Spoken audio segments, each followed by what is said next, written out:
Xi Jinping, the current president of the People's Republic of China, has had a unique and impactful journey from his childhood to his rise to power. Born in Beijing in 1953, Xi comes from a family with a long history of political involvement. His father, Xi Zhongxuan, was a prominent Communist Party leader who served as vice premier of China and played a key role in the country's economic reforms. However, despite his family's political background, Xi's childhood was marked by instability and turmoil during the Cultural Revolution. Xi Zhongxuan was from the Northwest, where the local CCP movement was far distant from the Central Soviet, the party's core leadership, in the southern provinces of Jiangxi and Fujian. The Long March of 1934 to 35 would eventually bring the Central Party leadership to Shaanxi. But before that, Xi and other communists from the Northwest went through vicious factional infighting that left behind mutual antagonisms that lasted decades.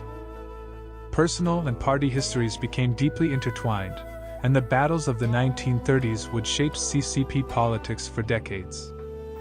Xi Sr. was first purged in 1962 and sent to work in a factory in Hunan. As Dr. Li Jisui says, Xi Sr. was too close to Peng Dehuai, who had criticized Mao's Great Leap Forward in 1959. He was also accused of being anti-party and a supporter of purged leader Gao Gang.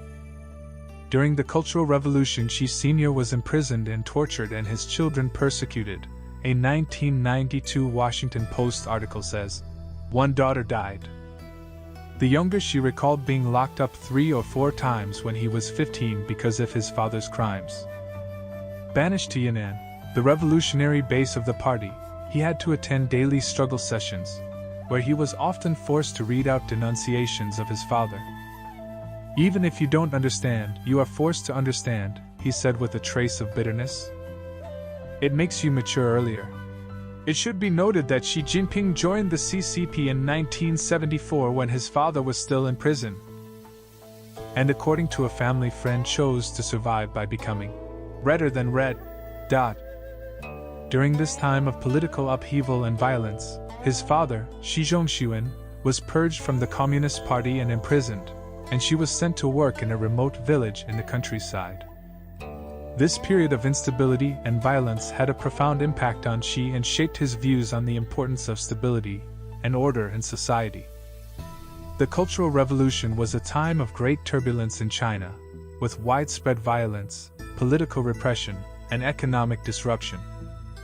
Despite these challenges, Xi remained determined and worked hard in his village, developing a strong work ethic and sense of responsibility to his community. In 1982, Xi was appointed as the party secretary in Hebei province, and soon became known for his effective leadership and ability to implement reforms. From 1998 to 2002, Xi studied Marxist theory and ideological education in Tsinghua University, graduating with a doctorate in law and ideology in 2002. In 1999, he was promoted to the office of vice governor of Fujian and became governor a year later. In Fujian, Xi made efforts to attract investment from Taiwan and to strengthen the private sector of the provincial economy. In 2002, Xi left Fujian and took up leading political positions in neighboring Zhejiang. He eventually took over as provincial party committee secretary after several months as acting governor, occupying a top provincial office for the first time in his career. In 2002, he was elected a full member of the 16th Central Committee, marking his ascension to the national stage. In 2007, Xi was elected as the Vice President of China and was widely seen as a top candidate to succeed President Hu Jintao. Xi was appointed to the 9-man PSC at the 17th Party Congress in October 2007. He was ranked above Li Keqiang, an indication that he was going to succeed Hu Jintao as China's next leader. In addition, Xi also held the first secretary of the CCP's Central Secretariat. This assessment was further supported at the 11th National People's Congress in March 2008, when she was elected as vice president of the PRC.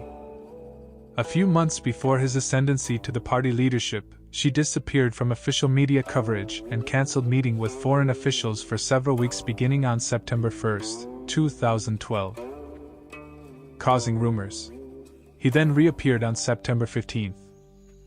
On November 15, 2012, she was elected to the posts of General Secretary of the CCP and Chairman of the CMC by the 18th Central Committee of the CCP. This made him, informally, the paramount leader and the first to be born after the founding of the PRC. The following day, she led the new lineup of the PSC onto the stage in their first public appearance. The PSC was reduced from 9 to 7, with only she and Li Keqiang retaining their seats. The other 5 members were new. In a marked departure from the common practice of Chinese leaders, Xi's first speech as General Secretary was plainly worded and did not include any political slogans or mention his predecessors. She mentioned the aspirations of the average person, remarking, "Our people expect better education, more stable jobs, better income, more reliable social security, medical care of a higher standard, more comfortable living conditions, and a more beautiful environment." She also vowed to tackle corruption at the highest levels, alluding that it would threaten the CCP's survival. He was reticent about far-reaching economic reforms. If you enjoyed the video, please like and subscribe. It's free and is a great way of letting me know you want more. If you would like to see a specific topic covered on this channel, just drop it down in the comments, and maybe your topic can be up next. Until next time.